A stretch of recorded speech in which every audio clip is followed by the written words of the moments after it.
away on that, but I will get into our treatment now. So Kevin, Kylie, Jim Jordan, listen up. I respect you guys, but I need your ears, please.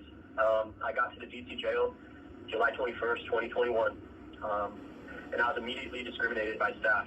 It was Sergeant Proctor.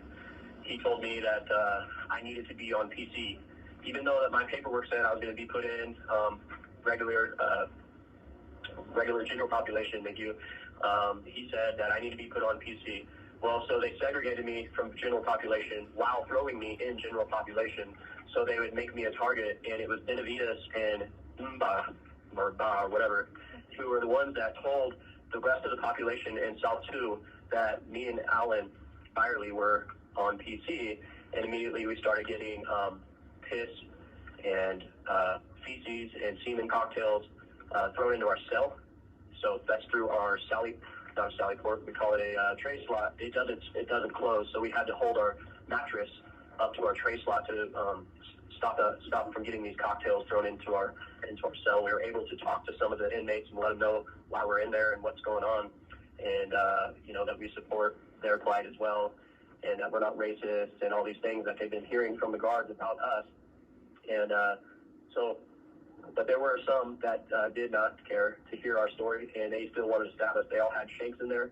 They would make these shanks out of the fans that the staff provided them with, and they didn't care. I mean, the staff would give them drugs and just let them walk around smoking, and they're high out of their mind. And they want to kill us. So they literally tried to pop the doors and get us stabbed one time. Actually, it was a couple times, but this one instance, Alan and I had to stand our ground and get this guy back into the section he was supposed to be in. I think he was high out of his mind, but the guard just stood there and was laughing, and this guy exposed himself to me and said that he was going to rape me, and the guards did not do anything about that, and that was one of my first grievances I ever wrote, and I talked to a case manager about it. I talked to a lieutenant about it.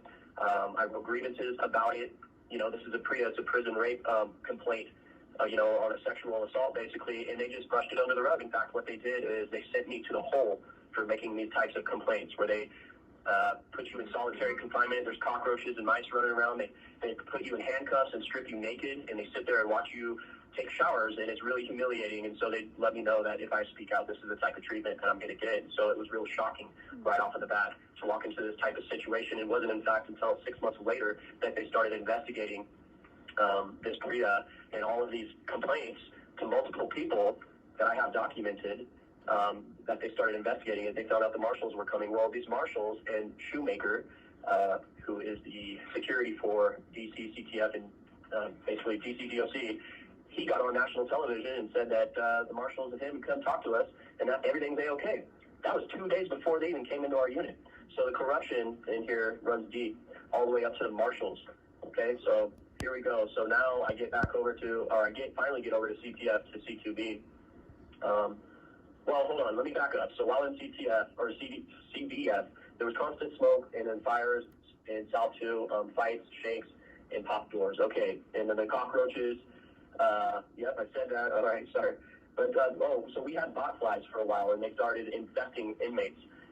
So that's why cleanliness is really a big deal in here, and we fought hard to clean up our own cell. We had to abate our own pod over here, but we had Doug Jensen, he had a bot fly that embedded into his neck, and so that's how dirty it was. They would come over on the mice and stuff, and they would embed themselves into our bodies and try to lay eggs. But so we got over here to CTF, and that's when I learned about Samsel, who had got zip tied and beat, and now he's blind because he got beat with a flashlight in one eye. He's blind in one eye, and he got beat with a flashlight. His orbital got fractured. He's got major problems now, and they're not giving him the help that he needs. Also, and then shortly after that, I watched Chris Worrell go through his medical treatment for cancer, where they forged documents against him. They lied. The jail was found in contempt from the courts, and God bless him, he got out. They poisoned our food the next day with chemicals. I don't know what it was, but none of us could eat the food. So it's retaliatory effects that take place in here all the time.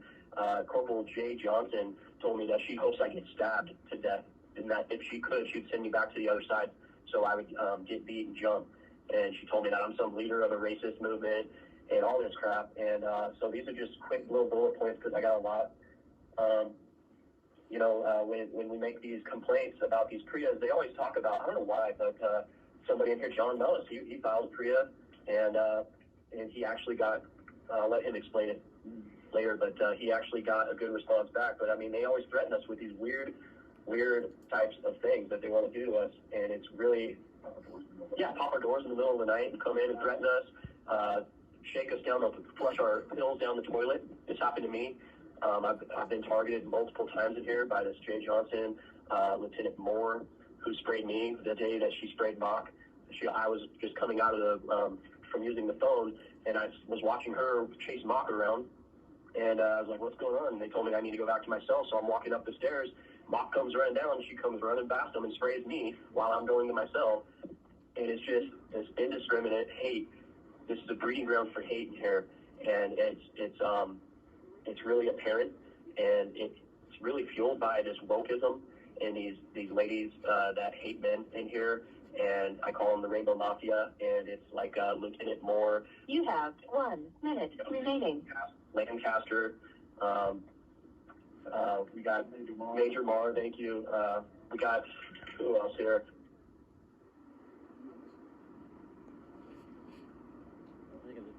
You just got off too.